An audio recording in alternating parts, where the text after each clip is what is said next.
Les chevaux sont des animaux proies et par conséquent, ils ont pour instinct de réagir par la crainte et la fuite dès lors qu'ils perçoivent de leur environnement quoi que ce soit qui change. C'est logique puisque c'est pendant des millénaires à cet instinct de fuite qu'ils ont dû leur survie. Et même si aujourd'hui nos chevaux domestiques n'ont plus besoin de fuir pour sauver leur vie, eh bien cet instinct reste vraiment très ancré en eux. C'est ce qui explique que dès qu'ils sont effrayés par quelque chose, ils puissent avoir des réactions aussi vives. Parce que pour eux, ils essaient vraiment de sauver leur peau et d'échapper à un danger potentiellement mortel.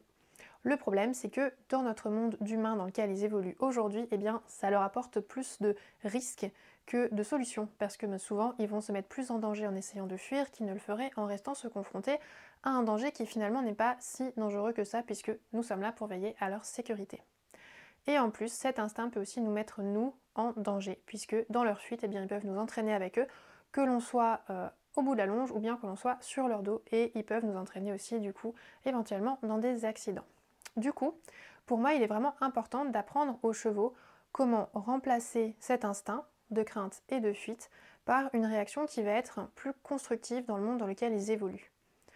Pour cette transformation, j'utilise ce que j'appelle un entraînement émotionnel. L'idée, c'est de montrer au cheval qu'au lieu de réagir par la crainte et la fuite, il peut réagir par la curiosité et trouver derrière la relaxation.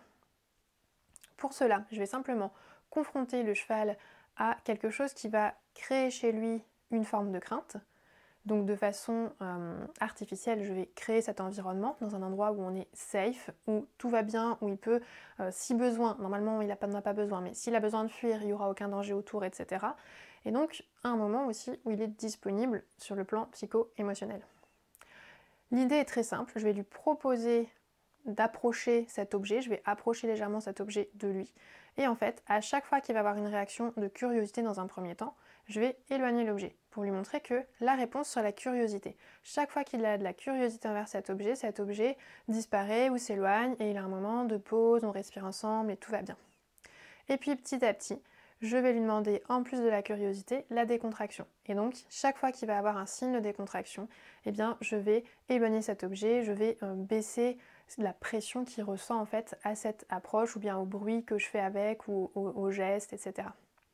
Du coup, le cheval va apprendre que chaque fois qu'il est confronté à quelque chose qui lui fait potentiellement peur, au lieu de se stresser et de s'enfuir, eh bien, il peut faire preuve de curiosité et que grâce à cette curiosité, il va pouvoir toucher l'objet, le sentir, apprendre à le connaître, à voir de quoi il s'agit et du coup trouver la relaxation.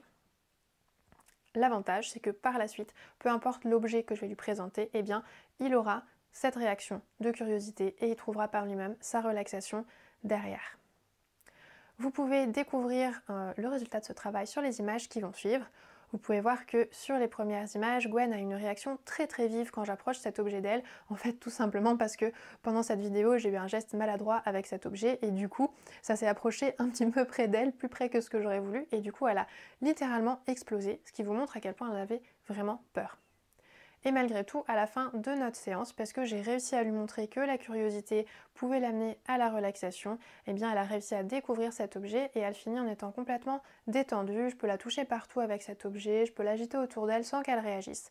Et la plupart du temps, elle a même un membre relevé sur la plupart de la vidéo, tellement elle est en position de relaxation et de décontraction.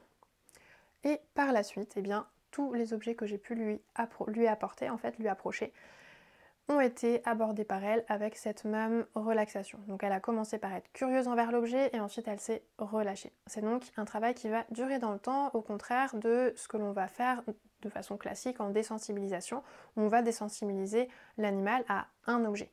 Là en fait l'idée c'est vraiment de faire ce que j'appelle un entraînement émotionnel. Pourquoi ce mot? Parce qu'on entraîne le cheval à réagir différemment sur le plan émotionnel.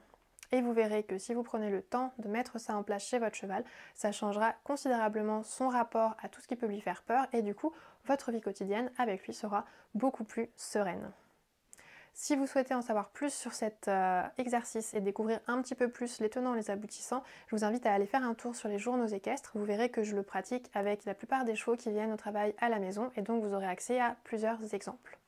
Je vous laisse donc aller tester cet exercice avec votre cheval et puis si cette vidéo vous a aidé, si elle vous a inspiré, je vous invite évidemment à mettre un j'aime, à la partager pour que le plus grand nombre possible de couples cavalier-cheval puissent en profiter et puis à vous abonner pour être sûr de voir les suivantes puisque nous n'avons pas encore terminé cette série sur la sérénité du cheval.